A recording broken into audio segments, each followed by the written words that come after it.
प्यारे विद्यार्थियों नमस्कार। बीए पार्ट 2 हिंदी साहित्य के फर्स्ट पेपर में हम लोग पढ़ रहे हैं रीतिकालीन काव्य संग्रह में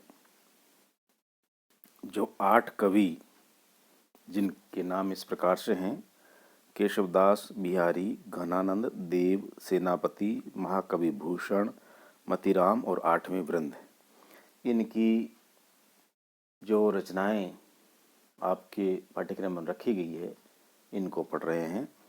और अब तक हमने इस प्रश्न पत्र में केशवदास की रचनाओं का अध्ययन किया। आज से हम लोग बिहारी जी की जो रचनाएं यानी बिहारी जी के जो 45 दोहे बिहारी सतसई से लिए गए हैं, इन 45 दोहों का हम लोग अध्ययन करेंगे। वैसे तो इनमें से अधिकतर दोहे आपने 12th तक पढ़ लिए हैं, फिर भी कुछ ऐसे नए दोहे भी आ सकते हैं जिनको आप पहली बार पढ़ेंगे। तो जैसा कि प्रत्येक वीडियो में मैं आपसे गुजारिश करता हूं कि भाई आप अपनी पाठ्य पुस्तक सामने रखें खोल करके, और जब मेरे इस वीडियो को सुने या देखें तो जो मैं रचना पढ़ता हूं उसको आप मेरे साथ उस किताब में साथ साथ पढ़िए, और जिन शब्दों का मैं अर्थ बताता हूं अनुवाद करके उन पर नज़र रखें। ऐसा करने से आपको परीक्षा में प्रश्न पत्र को हल करने में सुविधा होगी। तो चलिए ज़्यादा विलम्ब नहीं करते हुए आज से हम शुरू करते हैं बिहारी, और आगामी 2-4 दिन में बिहारी के ये जो 45 दोहे हैं इनको पूरा करने का प्रयास करेंगे। बिहारी का पहला दोहा जो आपके पाठ्यक्रम में रखा गया है उससे शुरुआत करते हैं। ये दोहा इस प्रकार से हैं: मेरी भव बाधा हरो, राधा नागरी सोई, जहाँ तन की झाई परे, श्याम हरित द्युति होई।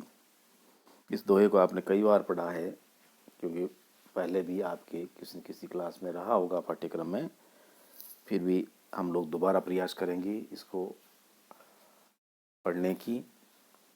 इसमें बिहारी जी ने राधा रानी की आराधना की है, राधा रानी से प्रार्थना की है। और ये जो दोहा है ये बिहारी जी की प्रसिद्ध रचना, प्रसिद्ध ग्रंथ है बिहारी सतसई, उससे ली गई है। एक प्रकार से ये मंगलाचरण के रूप में है ये दोहा। जब बिहारी सतसई की शुरुआत कर रहे थे बिहारी जी, तब अपने आराध्य देव की स्तुति में ये दोहा उन्होंने लिखा, और इसमें बिहारी जी ने राधिका के स्वरूप का वर्णन किया कि राधिका जी हैं कैसे। बिहारी जी प्रार्थना करते हैं और कहते हैं कि हे चतुर राधा जी, मेरे संसार के जितने भी कष्ट हैं उन कष्टों का निवारण करें। मेरी भव बाधा हरो, भव यानी संसार की, मेरे इस सांसारिक जीवन में जो भी बाधाएं हैं, जो भी कष्ट हैं, उनको हरो यानी दूर करो, उसका हरण करो। राधा नागरी सोई, क्योंकि आप चतुर हैं। नागरी सोई, राधा जी कौन है? वे चतुर राधा जी जिनके शरीर की एक झलक पड़ने से भगवान श्री कृष्ण के शरीर की जो आभा है वो हरी हो जाती है। जहाँ तन की यानी जिसके शरीर की जाई मीन्स छाया या प्रतिबिंब पड़ने से, श्याम, श्याम का अर्थ यहाँ भगवान श्री कृष्ण से हैं, और श्याम का अर्थ सांवला भी है। हरित द्युति हुई, हरित वर्ण के हो जाते हैं। इस दोहे के अन्य अर्थ भी अलग अलग विद्वानों ने किए हैं। 3 अर्थ खास तौर से इसमें से निकलते हैं।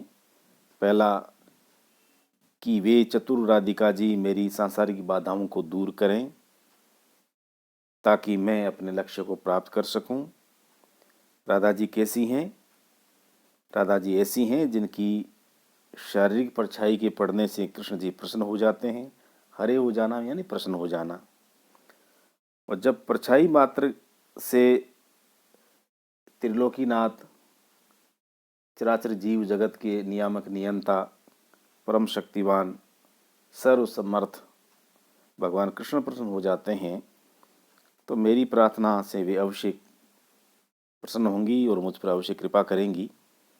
यानी वो इतनी शक्तिशाली है, इतनी ताकतवर हैं, प्यार जी लिखते हैं राधिका जी, कि उनकी एक छाया मात्र से, एक प्रतिबिंब, एक झलक मात्र से कृष्ण जैसी सर्वशक्तिमान शक्ति प्रसन्न हो जाती है। तो मैं तो तुच्छ प्राणी हूँ, तो मेरी तो संसार की बाधाएं हैं ही कितनी।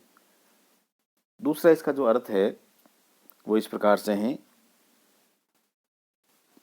वे राधा नागरी, नागरी यानी चतुर, मेरे सांसारिक कष्टों को दूर करें। पहली पंक्ति में लिखा ना, मेरी भव बाधा हरो राधा नागरी सोगी, मेरे संसार की बाधा को दूर करें, कष्ट को दूर करें। कौन दूर करें?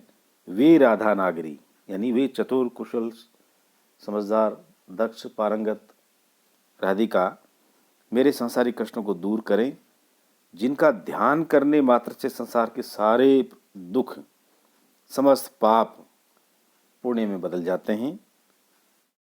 दुख और पाप हैं वो सुख और पुण्य में बदल जाते हैं। कहने का तात्पर्य यह है कि जिनको याद करने मात्र से सारे दुख और सारे पाप समाप्त हो जाते हैं। इसमें जो दो शब्द आए हैं, श्याम और हरित, इनका श्याम का अर्थ हुआ दुख, पाप, और हरित का मतलब हो गया पुण्य, प्राप्ति और सुख। तीसरा इसका अर्थ जो है, सुनहरे रंग के साथ श्याम रंग के मिश्रण से हरा रंग बन जाता है, ये हम सबको पता है। यानी जो सुनहरा रंग होता है, गौरवर्ण होता है, कोरा, उसके साथ अगर काला रंग मिला दिया जाए तो उनके मिलने से जो रंग निकलेगा वो होगा हरा। ठीक उसी प्रकार राधा की जो शारीरिक कांति है, या उनका जो वर्ण जो है राधिका का, वह सांवले रंग के, राधिका का वर्ण तो गौर है, तो गौर वर्ण की राधिका सांवले रंग के श्री कृष्ण के साथ मिल जाती हैं तो एक नया रंग, हरा, हरा का मतलब है प्रसन्न। तो गौर वर्ण की राधिका श्याम वर्ण के कृष्ण जी के साथ मिल जाने से हरा रंग बन जाता है। कहने का तात्पर्य यह है कि भगवान श्री कृष्ण जी से प्रसन्न हो जाते हैं।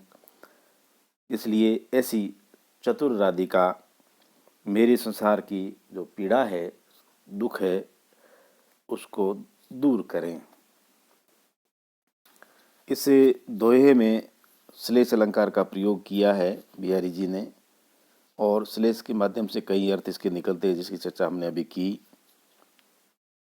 इसके अलावा काव्यलिंग और रूपकातिशोक्ति अलंकार का भी बड़े चमत्कारिक ढंग से इसमें प्रयोग किया है,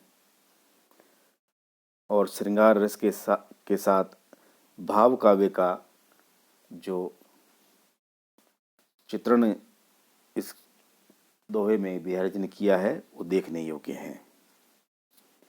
दूसरा जो दोहा है, मोर मुकुट की चंद्री कनु यूं राजत नंद नंद, मनु शशि शेखर की अकस किए शेखर सतचंद। ये दोहा भी बिहारी सतसई से उद्धृत है। आगे के दोहों को पढ़ते समय बार बार इसकी पुनरावृत्ति नहीं करेंगे कि कहाँ से लिया गया। बिहारी के सारे दोहे बिहारी सतसई से उद्धृत हैं। हाँ, जिस दोहे में जो बात यानी मुख्य विषय है उसकी चर्चा जरूर करेंगे। तो इस दोहे में कवि ने भगवान श्री कृष्ण की जो सुशोभित, अलंकृत, श्रृंगारित रूप शोभा है उसका वर्णन किया। यानी भगवान श्री कृष्ण जी कैसे लगते हैं, दिखाई कैसे देते हैं। मोर मुकुट की चंद्र कनु यूं राजत नंदन। आपको पता है भगवान श्री कृष्ण जी मयूर पंख से बना हुआ मुकुट धारण करते थे। उसकी ओर लक्ष्य करते हुए कोई गोपी या राधा श्री कृष्ण के सौंदर्य पर मुग्ध होकर के, मोहित होकर के अपनी सखी से कहती हैं यूं राजत नंद, यानी भगवान श्री कृष्ण के सिर पर मयूर पंख का मुकुट इस प्रकार से सुशोभित होता है। यूं राजत नंद नंद, नंद नंद यानी नंद के नंदन, नंद के पुत्र, कि नंद के पुत्र भगवान श्री कृष्ण अपने मस्तिष्क पर मोर मुकुट की चंद्र किरणों यूं राजत नंदनन, अपने मस्तिष्क पर सत सत यानी सैकड़ों सैकड़ों चंद्रमाओं से अंकित मोर पंखों का मुकुट धारण किए हुए हैं, और इससे वे ऐसे सुशोभित हो रहे हैं, यानी भगवान श्री कृष्ण ने अपने मस्तिष्क पर सैकड़ों चंद्र किरणों से युक्त जो मुकुट धारण किया हुआ है मोर पंखों का, उससे नंद के लाला भगवान श्री कृष्ण इस प्रकार से सुशोभित हो रहे हैं मानो। अगली पंक्ति का अर्थ है मनु मीन्स मानो, शशि शेखर की अकस किए शेखर सतचंद, मानो भगवान शिव से प्रतिस्पर्धा करने के लिए, यानी उनसे मुकाबला करने के लिए। शिव जी के भी तो सर पे अर्धचंद्र हैं, तो शिव जी के तो खाली एक अकेला अर्धचंद्र है, भगवान श्री कृष्ण के मयूर मुकुट में प्रत्येक मयूर पंख में चंद्रमा का अक्ष दिखाई देता है, चंद्र की जो कलाएं हैं वो दिखाई देती हैं। इसका वर्णन है मानो शिव जी से होड़ करने के लिए, प्रतिस्पर्धा करने के लिए ही भगवान कृष्ण ने शतचंद्र मस्तक में धारण कर लिए। शतचंद्र सैकड़ों चंद्रमा अपने सिर पर धारण कर लिए हैं। यह इसका दूसरा अर्थ ये भी है कि शिव जी से ईर्ष्या के कारण ही कामदेव ने सैकड़ों चंद्रमा धारण कर लिए हैं, क्योंकि काम को भगवान शिव ने अपने तीसरे नेत्र से जला के भस्म कर दिया था। उसके बाद से अशरीरी रूप से संसार में प्रत्येक जीव के मन में मौजूद है। वह कामदेव भगवान शिव से ईर्ष्या के कारण सैकड़ों चंद्रमा को धारण कर लिया। काम को लज्जित करने वाला भगवान श्री कृष्ण का ये जो सौंदर्य है उसका इसमें वर्णन किया है। मैं समझता हूँ अब आपको दोनों पंक्तियों का अर्थ समझ में आ गया होगा। मोर मुकुट की चंद्रिकनु यूं राजत नंद, मनु शशि शेखर की अकस किए शेखर सतचंद। इस दोहे में कवि ने ये लिखा है कि शिव जी के मस्तक में तो एक ही चंद्रमा है और भगवान कृष्ण के मुकुट में सैकड़ों चंद्रमाएं हैं। इससे उनका जो रूप सौंदर्य है वो अद्भुत और बहुआयामी हो गया है, अप्रतिम लग रहा है, यानी अद्वितीय है, अतुलनीय हो गया इनका सौंदर्य। और इस दोहे में अनुप्रास, उत्प्रेक्षा और व्यतिरेक आदि अलंकारों का प्रयोग कवि ने किया है। अगला तीसरा जो दोहा है वो तंत्री नाद कवि तरस सरस राग रतिरंग, अन बूढ़े बूढ़े तरे जे बूढ़े सब रंग। इस दोहे में विरोधाभास अलंकार का बहुत सुंदर प्रयोग किया है।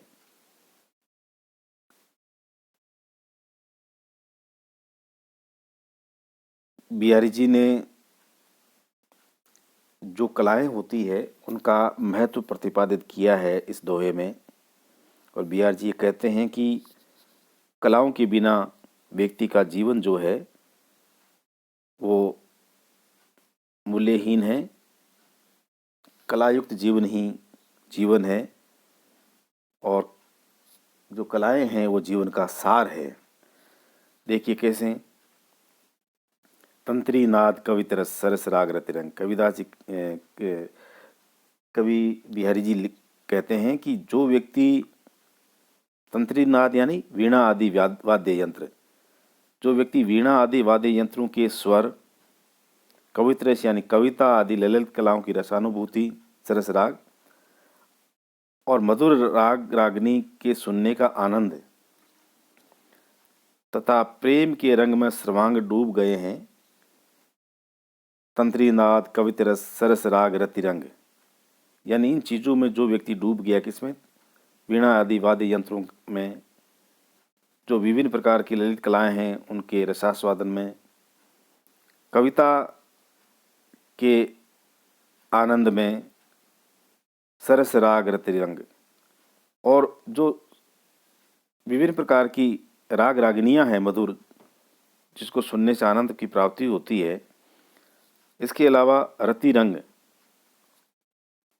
यानी प्रेम का जो रंग है उसमें जो आकंठ डूब गया है, यानी जो इन उपयुक्त चीजों में अपने आप को डुबो देता है, अन बूढ़े बूढ़े तरे जे बूढ़े समंग, यानी जो इनमें नहीं डूबेगा वो डूब जाएगा और वह तर जाएगा जो इनमें डूब जाएगा।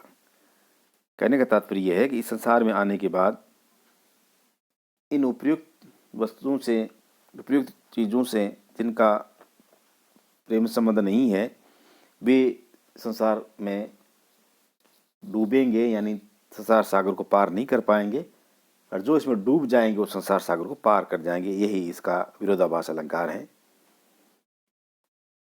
कहने का तात्पर्य यह है कि इस संसार में मधुर वीणा वादन, काव्य का रसास्वादन, सरस संगीत का आनंद और स्त्री प्रेम में जो व्यक्ति भली भांति नहीं डूबते हैं, पूर्ण रूप से आनंद लेकर भाव विभोर नहीं होते हैं, उनका सांसारिक जीवन बिल्कुल निष्फल है, व्यर्थ है, और वे भवसागर के बीच में ही डूब जाते हैं। यानी उनका संसार में मनुष्य जीवन को प्राप्त करना व्यर्थ है। लेकिन जिन लोगों ने अंग प्रत्यंगों सहित, यानी संपूर्ण भाव से इनका आस्वादन किया है, सरस अनुभूति प्राप्त की है, वे मानो इस संसार रूपी सागर को पार कर गए हैं, अर्थात उन्हें जीवन का संपूर्ण आनंद मिल गया है। बिहारी जी ने इस दोहे में संगीत, नृत्य, काव्य कला आदि ललित कलाएं है ना, उनको उनका महत्व बताया है जीवन में, और उन्होंने ये इस दोहे के माध्यम से संसार के व्यक्तियों को ये बताने की कोशिश की है कि संसार में अगर मनुष्य रूप में जन्म लिया है तो इन सब चीज़ों का उन्हें आनंद लेना चाहिए। जहाँ तक अलंकार का प्रश्न है, इसमें 2-3 अलंकार आए हैं, श्लेष, पुनरुक्ति प्रकाश और विरोधाभास। तो प्यारे बच्चों, आज हमने बिहारी सतसई के जो 45 दोहे आपके पाठ्यक्रम रखे हैं, उनमें से प्रथम 3 जो दोहे हैं उनकी हमने चर्चा की, और मैं उम्मीद करता हूँ कि इससे आपको इन तीनों दोहों के अर्थ अच्छी तरह से समझ में आ गए होंगे, और व्याख्या के लिए जब ये इन दोहों में से किसी दोहे का अर्थ पूछा जाएगा तो परीक्षा में आप अच्छी तरह से उसका उत्तर दे सकेंगे। कल हम फिर मिलते हैं एक नए वीडियो के साथ। तब तक के लिए आप अपना ख्याल रखिएगा और अपना अध्ययन सुचारू रूप से जारी रखिए। कहीं ऐसा नहीं हो कि कोरोना की वजह से हम अपने इस अध्ययन में पिछड़ जाएं। नियमित अपना पढ़ाई करिए, वीडियो सुनिए, और जो कोई प्रश्न हो, जो सवाल समझ में नहीं आए, वो आप सब मेरे से व्हाट्सएप से जुड़े हुए हैं, मुझे व्हाट्सएप कीजिए।